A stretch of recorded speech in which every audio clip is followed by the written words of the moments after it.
Welcome back to another Human First AI Marketing Podcast. I'm your host, Mike Montague. You can connect with me on LinkedIn or avenue9.com. My guest this week is Greg Wasserman, a relationship broker. We're going to find out what that means, but we're also going to talk about how time and relationships are changing in a world with AI. Greg, welcome to the show.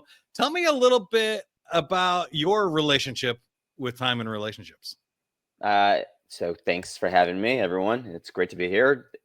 I've always been the kid since I was a child, right? Where I had friends with everyone.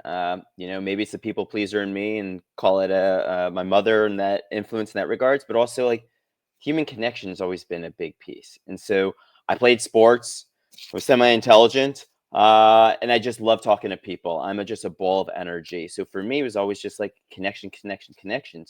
And you think about like when you're growing up, how you become friends with most of the friends that you grow up, right? Like it's your neighborhood, your proximity, but also then for me, it was a lot of sports. And so I was looking at from friends and connections going like, hold on, I'm playing magic cards only because one best friend loves that. And I'm doing this with another. And I'm like, you guys, we should all like just become friends. So it's really just been from a early age belief that like we all have something in common. There are all ways that we can find I like a person or I don't. Like we may not have to agree on political things, whatever it may be, but like we're at the end of the day, we're on this planet for a short period of time. We're all human. There's a connection there. And so for me, it's just evolved as I've gotten older to realize I spent majority of my career in sales and revenue, right? So when you're in sales, I got to call on people, you get to talk to people, but at the end, you start realizing companies are hiring you for your Rolodex. Company are hiring you to go out there and do things. Well, great. So if you start understanding that, Mike, as you know, you've left your company. You were there for a long time, but like most people don't stay at their companies for our parents' age, where it's 40 years, you get the Rolex and you're gone, whatever it is, right? So for me, it was always a matter of understanding, hey, Mike, I may not offer you the right solution that you're looking for, but we can still have a good connection. And we know that our careers will take us wherever they may be. And so that's kind of where the whole life is about time and relationships has come from. Yeah, I like that. And we should also probably tell people that in your biz dev time, you also spent some time in AI and SaaS. So we'll get into that too. But you do have a unique perspective on this because I think you understand the power of AI like I do, but still feel like the value is the human first and the people first and the relationships first. And the AI, if it's enabling those, in my opinion, is a great tool to have. And it's awesome to save myself time so I can maybe spend more time in those relationships. And I think that it's a fascinating time because I think we're definitely going to see AI ruin some relationships and communication, but we can also see it enable some that we never have before. What's your take? I feel automation. I mean, look, we've always looked at how do we automate, and outbound marketing or trying to drive people in the funnel of marketing. Like it's been there for ages, and I think we are all getting smarter with, especially with AI right now. Going like, that was written. Like one of my favorite is, I used to start all emails. Hope you're doing well. Well, we can't do that anymore because you go to ChatGPT and everything is like, I hope you're doing well. And because that's how we talk. And it's like, now everyone's like, this was written in ChatGPT. It's like, man, but like, that's what I literally did. So now we have to start getting better and connecting on that. Right. But like, I truly believe that relationships will be the key because there's programs out there now that are trying to use AI to match people, going like, hey, you want to talk to certain people? Great, we can match you and we'll just have the AI do it all there. And the more it knows, the more it's able to match you. And it's great. I've got the automation, but like nothing really beats going like, fine, if Mike and I got connected over automation, I'm still the kind of person, and that's just who I am in relationships, going like, oh, Mike, instead of you going and getting matched with another person, I got someone that's probably going to be a good fit for you. AI is not going to be able to replicate that. Plus, having a warm intro from me who just spent a half hour talking to you is probably going to be a better use of your time and connection and open warmth than automation from whatever software it is. So yes, connection will Well, I think continue to that's a be. big point. Number one, AI kind of knows all of human knowledge at this point, but it doesn't have the human context and filter for that knowledge that we know kind of our Rolodex, our their personalities, what people are trying to accomplish and can make better decisions on the introductions. But the one thing that you said there that I think is even more important is the personal introduction and vouching for them and kind of being a filter. So when I taught sales for the last 14 years, a lead is nice. People think an inbound lead is the holy grail of sales. It's not, because an inbound lead is only qualified by that person. A lot of people without money or decision making power can fill out your lead form on the website, right? But referral is great if somebody else says, "Hey, Greg, you should talk to Susie because she's got a thing." But a warm introduction where the person knows both parties and Susie opts in too. Now we're talking about both sides being qualified and verified by an objective third party human.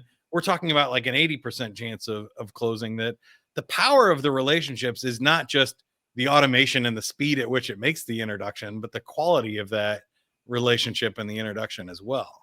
I mean, we'll just go basic here. What is the best form of marketing? Word of mouth, right? So if word of mouth is the best form of marketing, I don't think AI is going to come in here and change all of a sudden word of mouth becomes lower on the totem pole. No, it's this is also why influencer is growing as a medium. It's like, all right, people want to buy from people they know, like, and trust. I feel like I know this influencer, I know this person. So the human connection is still there. We also are in an endemic of loneliness. So if we are in this place of like loneliness, the only thing that's going to help us is human connection. Like, we are literally wired for human connection. And if I'm using that specifically wired, like, AI is not wired for human connection as best as it can and get there. And we will talk later about what AI movies we think is our future potential. But like, we still need that human connection. We desire that. And a warm lead is ultimately going to come from human to human interaction.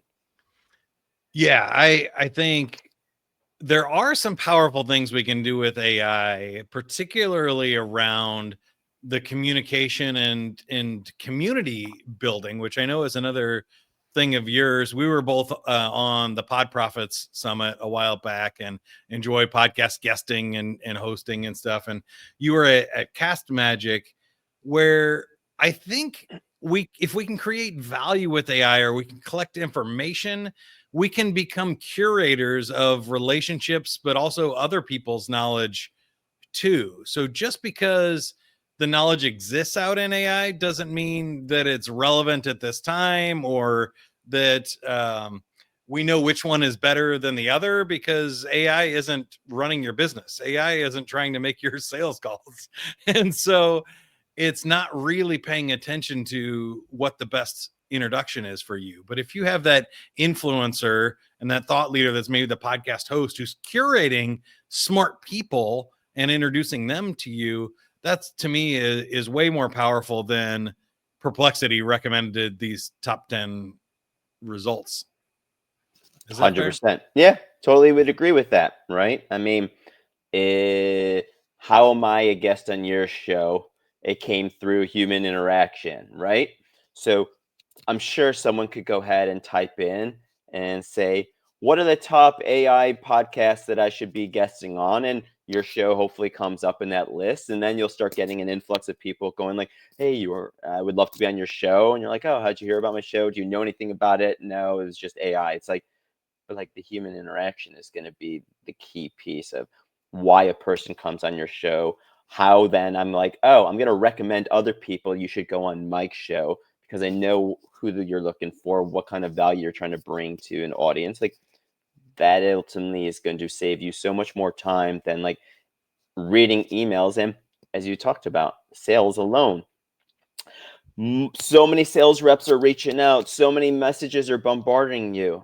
The ones that you're going to respond to are the persons that you know. And so if Greg's sending an intro to you, and that's why I'm a relationship broker, like, all I want to do is be able to go like, hey, How do I connect good people, whether it's good people connecting to good people and who knows where that conversation goes, or I see there's a there because I'm a partnership revenue person. I'm like, oh, there's got to be a connection here.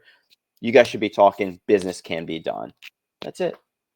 Yeah, I think that's awesome, and I love that we're practicing what we preach because we got introduced by Dustin, a mutual friend there, Dustin Reichman, at Seven Figure Leap, and he was also on the podcast here. So if people are regular subscribers, they would know who he is.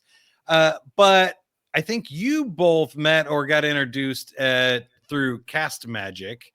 And I want you to talk a little bit about this because I find it fascinating that we can do the human part of recording this podcast together, but then all of the other stuff that happens after that isn't really human first in my opinion. It's not the magic of the interaction. We've already had the magic, so now we need some AI magic to amplify that. Can you tell me more about how you see it? Yeah, I mean, it's true that I remember when the founders from Cast Magic approached me and they showed me the tool. I'm like, this is what I've been trying to get podcasters to do because so many people in the podcast space are so focused on a listen or a watch now, if we look at it that way. I'm like, but at the end of the day, all you're looking for is the attention and the audience to know, like, and trust you. So if a person's going ahead and downloading and listening to your podcast or they're watching it, your mindset is all around just sponsorships. But if you could build a community, and that's what I love about tools like a Cast Magic or the AI that's now like, great, Mike, I know that this is a core piece of your business. How do I take some of this off your plate so we can automate those things? There's still that human element. You have to train the AI to cut it or write it in the way that you want it. And then B, there's always going to be that human element. You can get it to 90% of the way. I've seen people get it to Right. 95, but like you still got to check it. It's still not going to be perfect. So, but the way I always look at it, if I can get 50 pieces of content done and I have to review 50 pieces of content instead of writing, I mean, that was the biggest lift that AI came to the podcast space is most podcasters weren't doing a good job with so many things because I don't get the time. You want me to write a blog? I'm like, hold on, I just spent a hour recording this, then an hour editing it, and now you want me to write something? I don't have the time to do that. Now you can get AI to go, hey, great, take this podcast, create the article for you, and now you just edit it. It's huge. It's been a great lift. And that I think is a great thing for the industry.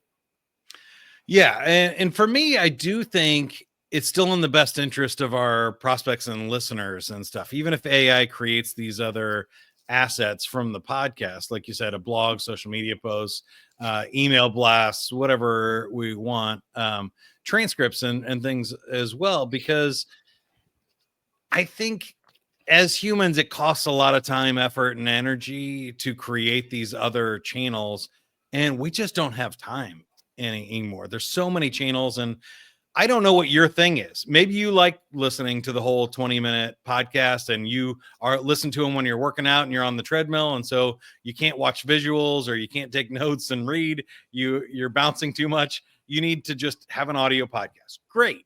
We've got that for you. If that's too boring for you and you're looking for 1 minute YouTube shorts or TikTok videos, AI can chop up this interview into a bunch of 1 minute clips for you to get the gist of those things much faster and do it while you're, waiting in line or something else, if that's your job. Other people love to read. I don't know about you, but I can read faster than I can listen to a podcast. So I can skim a blog post really quick, get the highlights. I can search a transcript and find a part where they were talking about what I wanted to hear or other things. It all of a sudden creates these different avenues for people to access the information we were trying to get to them in the first place. And it's not that anybody should watch all of them or that we're trying to trick people into anything. It's just making that magic that we collected together accessible in all of the other formats that people want. And I think that's really, really cool. I mean, look, your sales background, but also on the education side of things, right? You're teaching. Like, I always go back to school in this regard, where it's like each person learns and consumes content differently. So if you are forcing a person to an all or nothing, you're going to lose people. So if I'm forcing you, you can only listen to this podcast. Mike, I would love to support you. I don't got 40 minutes to listen to this. You're never going to get me. But I can go, "Hey, Greg, it's okay. You don't have to listen. I got the highlights, I got the bullet points, whatever you need. I send out a newsletter. Send that every week. Takes you 3 minutes to read. You got 3 minutes for me, right?" Person does, like, yes. And if you want to go, great, you can listen. It's like now you're able to reach a person however they want to. And I think that's where the power of AI is. We've got content overload, but now you can start truly reaching people the way they want to consume content. And that is a huge lift that AI is helping us with.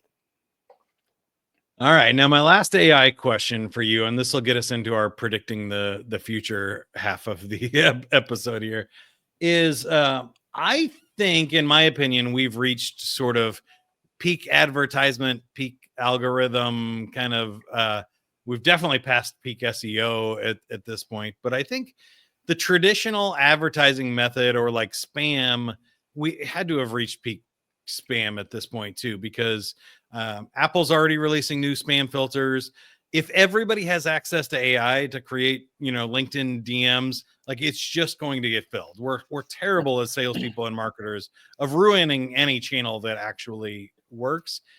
So I don't know about you. I don't see a way out of it other than circling back to the humanity of like who we actually know and going back to like hand to hand combat.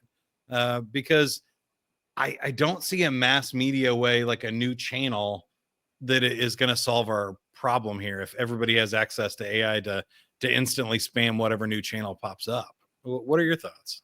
I mean, part of it is also a budget, right? So those that have the money are able to go faster, able to do more. So take a startup, right? And how they're able to invest in some of the tools that are allowing them to do all these things, they're going to have to get creative. But a company, I mean, I don't know about you, but watching these Salesforce commercials with Matthew McConaughey, it's like, oh, they're clever, but like Salesforce has millions of dollars to put not only to a Matthew McConaughey as an ad, but also to now they're hiring 1,000 reps just to handle their AI agent to reach. Yeah. My God, I'm overwhelmed just thinking about what they're going to be doing there versus the small company that's trying to compete. So, yeah, at the end of the day, if budgets and resources are there, what does it come down to? Human connection. At the end of the day, how do you empower your customers and build those loyal customers instead of having your marketing spend all these DMs or hey, 150 LinkedIn connections? Now it becomes community. Now it becomes connections. Now it actually becomes events. We once again, you and I met Yeah. over a virtual event and we're speakers for that. But like he brought us all together and it's like, hey, you guys are all speakers. How often do you see virtual events or in-person events actually take the time to go and say, besides a back room and go like, hey, here's the speakers area. They're never doing anything there to bring those people together and going like, hey, you guys are speakers. No, they're just assuming, well, because you guys are speakers, you'll talk. Well, the person who's going to win in that is the extrovert, but some speakers are introverts. So what are we doing to ultimately break Yeah. that? So I think we've got to do a better job, which goes back to relationships, where it's like, how do you bring people together? How do we understand that? Because AI is not going to be the answer in that regard. Yeah, it's fascinating. You said one thing that triggered me, which I found out in radio, is that like most performers are introverts. If they were extroverts, they would be out in the crowd. But introverts are by themselves on a stage or they're in a room doing a podcast, not out at a networking event.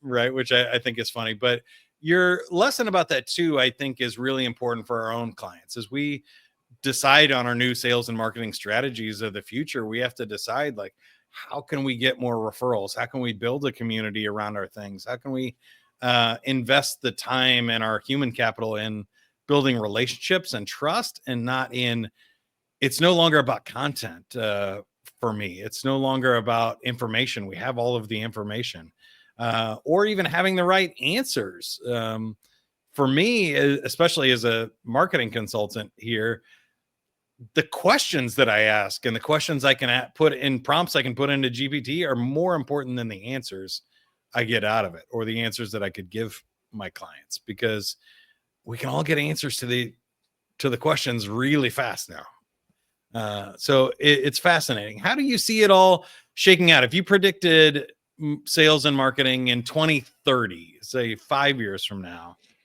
what do you think it looks like? What's working, what's not working, or what's changed? I hate to say it, but we're still going to have a lot of the same stuff, right? So, uh, Mm. LinkedIn, Microsoft still hasn't figured out how to make it a a better platform in that regard. So, they're going all in on video, and that's the big thing with everyone else, right? We're seeing that video is this. Once again, we're having this video conversation. I still see all the AI tools. I see consolidation because there's a lot of commodity. Um, but you've got 8 billion people, and podcasting itself is barely penetrated most of the market.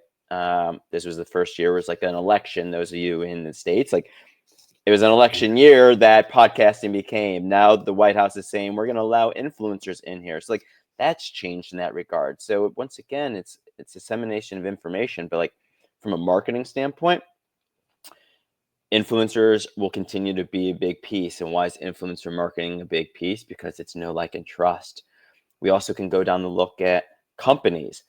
Tell me you know who the founder of the top three, the CEOs for the top three US automakers are. You couldn't tell me them.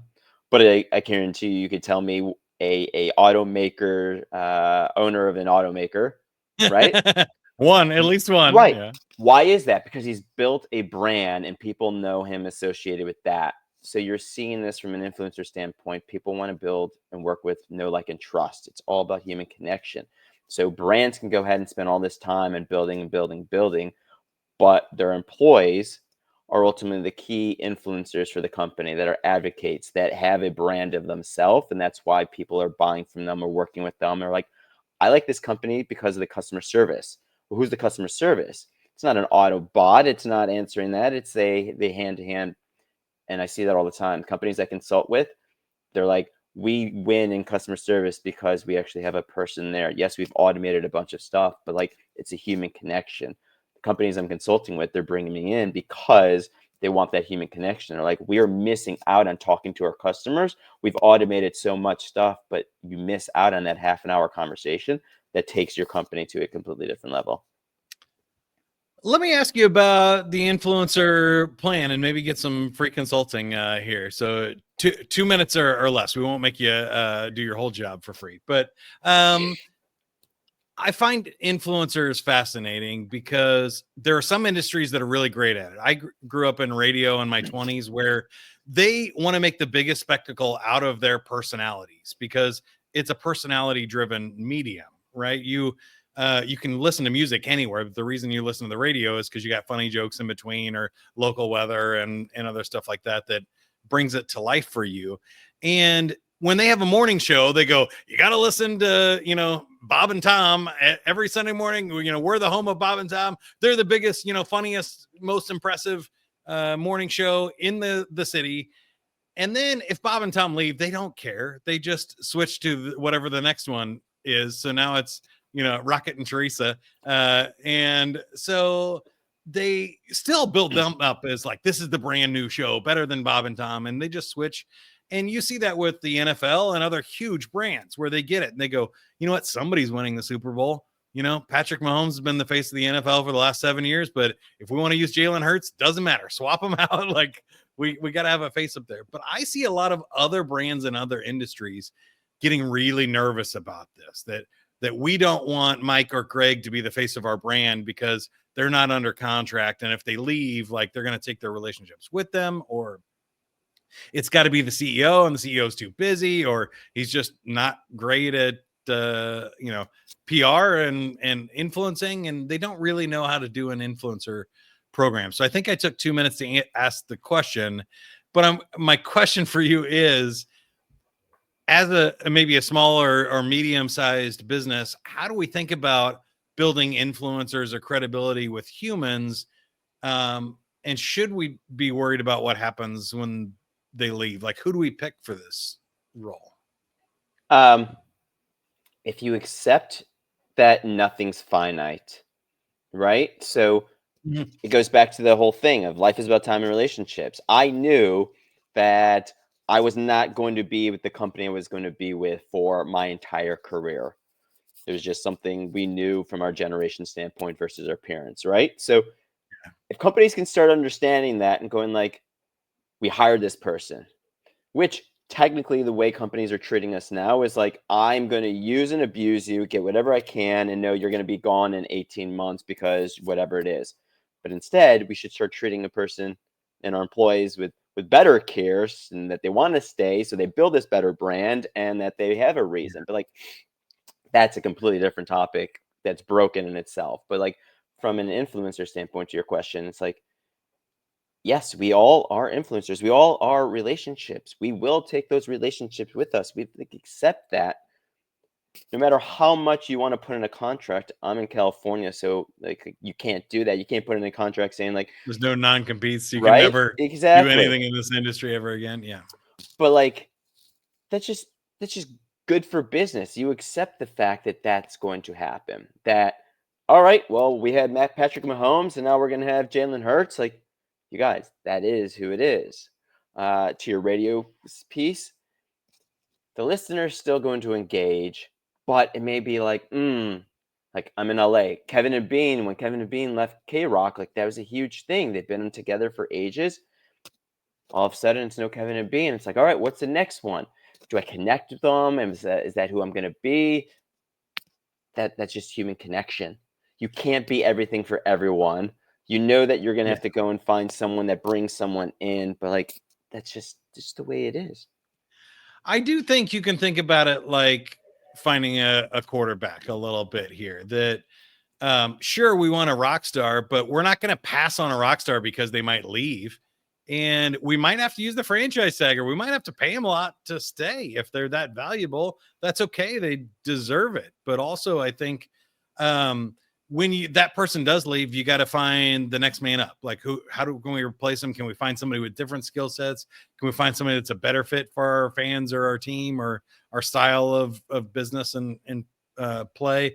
And so I think there's a lot of options there. You're right. I think It's people get evolution. stuck that they Like want guarantees, and that's not really the way life works and the way human relationships work, right? it's not Tommy Boy. I could slap a guarantee on a box, right? But wouldn't you rather? I won't finish the stage, but like, yeah, Yeah.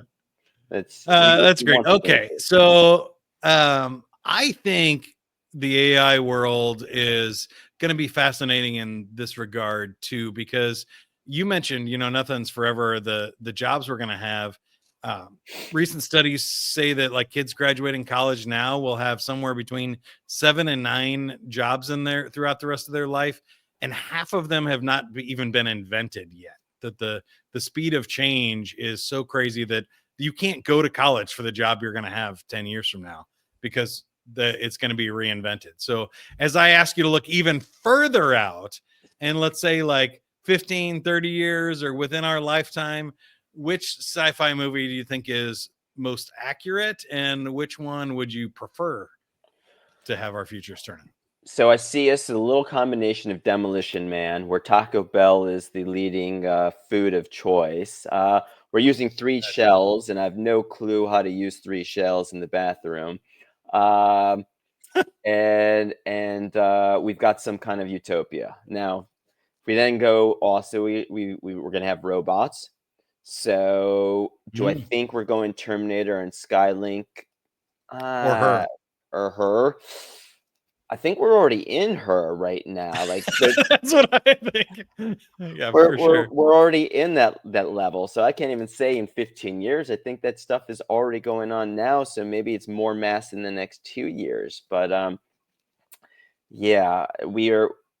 I've always believed, and I love sci-fi for this. And we can joke about the Simpsons always predicting the future, but like there's actual elements into people writing these books and going like, all right, I'm a future, I'm thinking about this. All of that stuff will become the present because you've got also someone thinking the same thing. Like, how do we make this happen?